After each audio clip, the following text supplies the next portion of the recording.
What's up, everybody? I'm Peter Schrager. Here is the Week 15 NFL cheat sheet. My news, my notes, my thoughts. Number one, Monday night's victory for Matthew Stafford might have been the biggest one of his career. That sounds crazy to call a game that happens before Christmas Day for a quarterback that's been in the league for more than a decade, the biggest win of his career, but it really might have been. Stafford had a clean game, but more than that, he was awesome. He led his team. 23 of 30, 3 touchdowns, no interceptions. Doesn't even tell the whole story. They had 5 different starters out with COVID situation. 2 of them, Jalen Ramsey and Tyler Higbee, they found out the day of, and they go into the division leaders building, a team that kicked their butt in their own building earlier this season, and they gave them their business. And I'll say this about Stafford. He comes into that game, and entering it, he was 6-62 against teams that eventually had 10 wins in their season, and he was 0-9 against any team that had 10 or more wins when he faced them. He gets the victory, and now you look forward and you say, okay, we got that one. We got that win. We've moved beyond the 3 pick sixes that he had in 3 straight games, and you say, we're over the hump. In an ideal world, that's not Stafford's biggest win of the season. It's actually a blip on the radar, and there's plenty more to come. But to get that win, to lead his team, and then to be able to just say, okay, now we're moving forward. No more hiccups, no more mistakes. We've got that big win in our pocket. I think it's huge for Stafford. I think it's huge for the Rams. Number 2, Arizona might have a problem with playing at home. This sounds bizarre, but the Arizona Cardinals are awesome on the road, and they have beaten the crap out of teams in those games. They have beaten the snot out of the 49ers in their building, out of the Titans week 1 in their building. They've got into LA. They win they're 7-0 on the road, and the numbers are startling. They're plus 112 in point differential on the road, and they're also plus 17 in turnover margin on the road.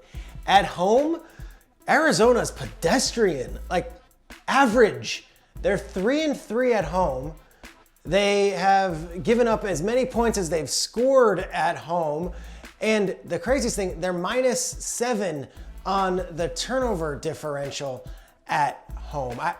I don't know what to make of it, but they have to address it. Cliff Kingsbury knows what's going on. He said it in his post-game press conference. He gets it. Now, does it really matter in the long run? Well, no, the Buccaneers won 3 road games before getting to the Super Bowl last year, and the Giants have done it in the past, and the Steelers and the Packers have done it in the past. The teams have done it, but gosh, there is something weird about it. And the Cardinals, it might be good to get some wins at home that actually might help you come playoff time when it comes to seeding and the matchups that they have. Number 3, it is Micah's world, and we are just living in it. Micah Parsons has been a sensation, and beyond being just a great rookie and your surefire rookie of the year on the defensive side of the ball, I could argue that Micah Parsons has been the most valuable Cowboy this season, and that's with Dak and with Zeke and with CeeDee Lamb and of course with DeMarcus Lawrence and all the guys on defense that we've celebrated over the years. But the 12th overall pick is having a sensational rookie season, and Sunday you could say that he carried that Cowboys team on his back to a victory against Washington, and he's the one that they have such a cushion in the NFC East because of. Look, his sack total right now, he is now just 2.5 sacks shy of Javon Curse's rookie sack record, not from the Cowboys, for the NFL and history of rookies, and he does more than just sack the quarterback. He calls out plays, he disrupts plays, he stops the run, he's everywhere. He does it with a great personality, and he really is embodying everything the Cowboys want to be. It is amazing the turnaround that this team has had from being one last year that scored a ton of points and couldn't stop any teams to now being a team that's defense is objectively better than their offense.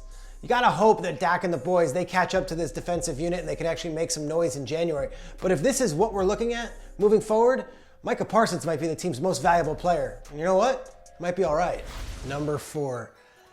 Green Bay, we may have a problem. I know you don't want to address it, and I know Packers fans might not want to look it right in the eye, but for as good as the Packers are, and they are very good, and as great as Aaron Rodgers and Devontae Adams are playing, the special teams unit is atrocious. And I say this half kidding, but like kind of serious, that it might come back to bite them in the end. And it's not like it's gonna be a surprise. All season long, Green Bay special teams have been amongst the worst in the league. And on Sunday night with the national audience watching, it was kind of like hard to ignore. A weird botched kickoff where the return man like tried getting it on the sideline, then it went out of bounds. A a botched punt, a punt return for the Bears for a touchdown, the only one this season. Onside kick that was recovered by Chicago. Plenty of kickoff returns for Chicago that went all the way past the 40. It's an issue, and they've got a first-year special teams coach who the Packers swear by, and that's awesome. And I'm not saying anyone should lose their job or be on the hot seat or any of that. Just know that every single play is going to matter come January, and if it's special teams that keeps Rodgers from getting to that Super Bowl, and you thought he was unhappy last offseason, and this problem is already evident here in December, I would find a way to address it or improve that unit somehow, some way before we get to postseason football. But don't act surprised. I'm saying it now on December 14th in week 15, the Packers have a special teams problem. I just pray and hope it's not what keeps them from the Super Bowl this year.